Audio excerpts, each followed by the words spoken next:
guys, welcome back to the reaction. Yeah, so today I'll be reacting to PragerU. Is it PragerU or PragerU by Candace Owens, a short story of slavery. Anyway, how are you doing today? Yeah, so I've been seeing this many reactions on these slavery videos. I've been able to do only one, and I want to just try it out and see the short history. It's actually a captivating story in the history past. It is actually something that can't be forgotten. Yeah, so I want us to check it out and see what Candace Owens holds for us in this particular short history of slavery, because it's a phenomenal act, that can't be forgotten as long as the world exists. And I know slavery still goes on till today. Alright, let's go then. And now for a brief history of slavery. Okay. Here's the first thing you need to know. Slavery was not invented by white people. It did not start in 1619 when the first slaves came to Jamestown. Okay. It existed before then.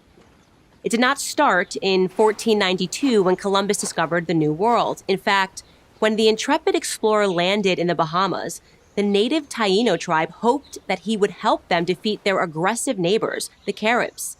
The Caribs enslaved the Taino and, on occasion, served them for dinner. Slavery existed in Africa, Asia, and the Middle East. The word slave actually comes from the Slavs of Eastern Europe.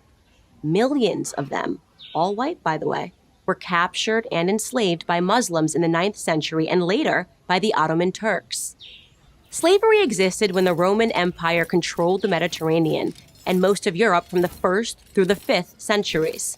Slavery existed when Alexander the Great conquered Persia in the 4th century BC. It was so common that Aristotle simply considered it natural.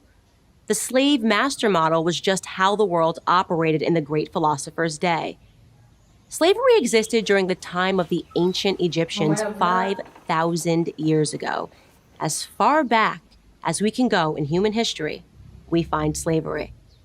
As renowned historian John Steele Gordon notes from time immemorial, slaves were a major item of commerce.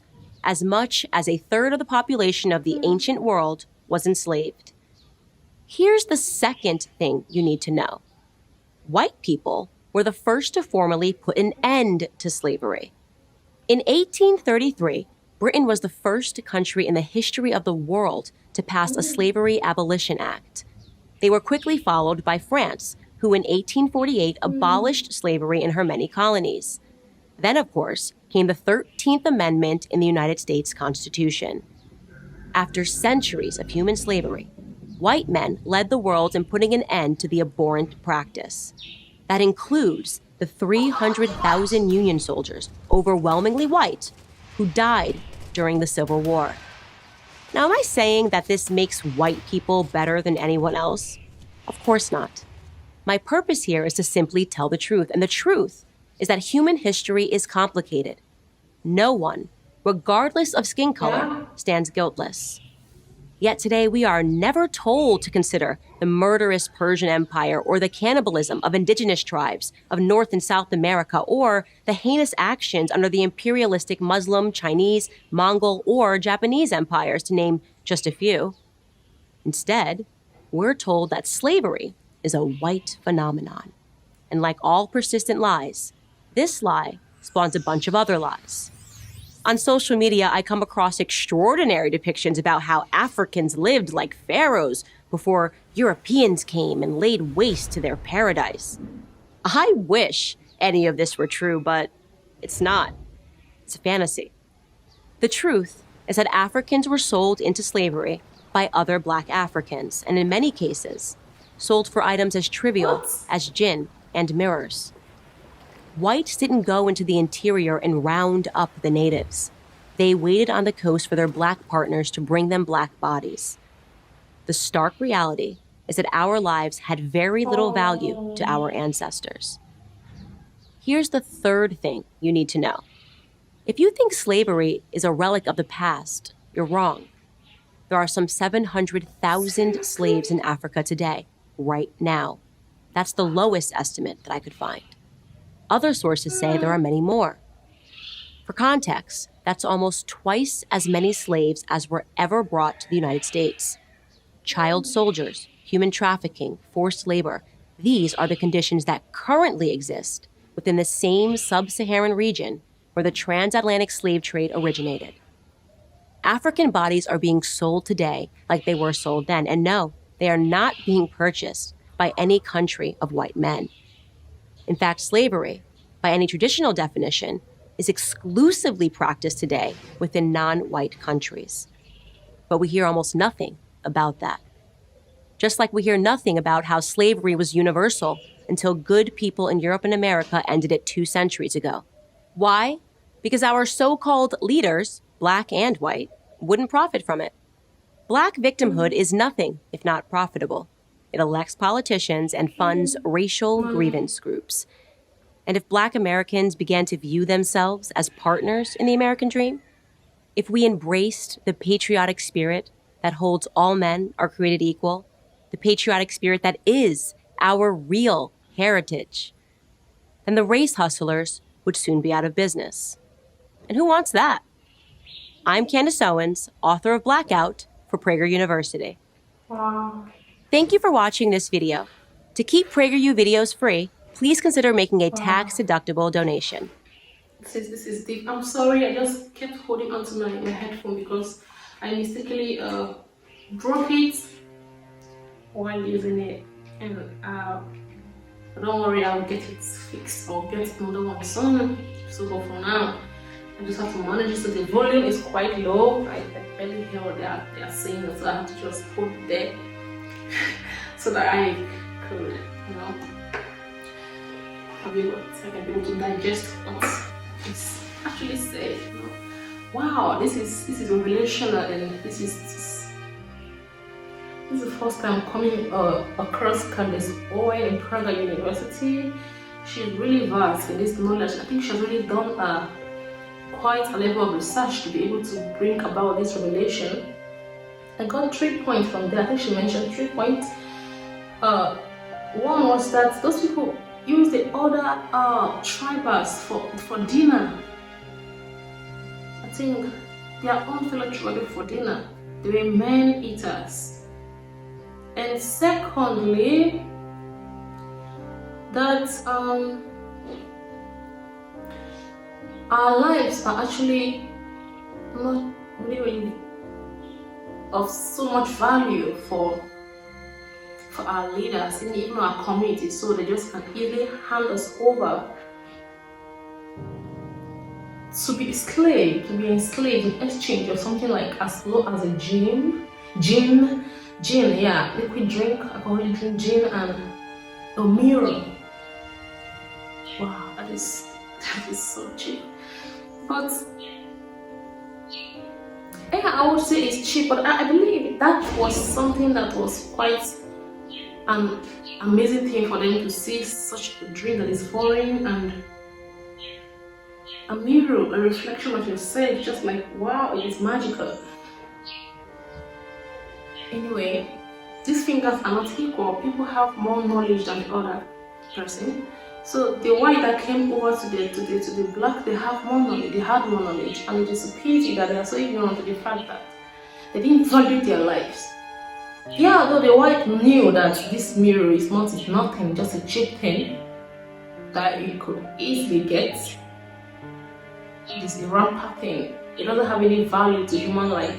But they too don't actually see the black lives as, the ones we offer to them as valuable. That is why they were able to actually collect them and exchange them. But how do I say this? Slavery was the order of the day, and it takes an highly intellectual man to understand that knows God, that all human beings are equal, that will be able to say, no, this is just a cheap item. It is not worth your life.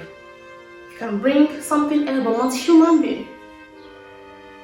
How can we blame the white people that is the reason why slavery came? We can't, like she said, the human history, no one can understand or fathom it out.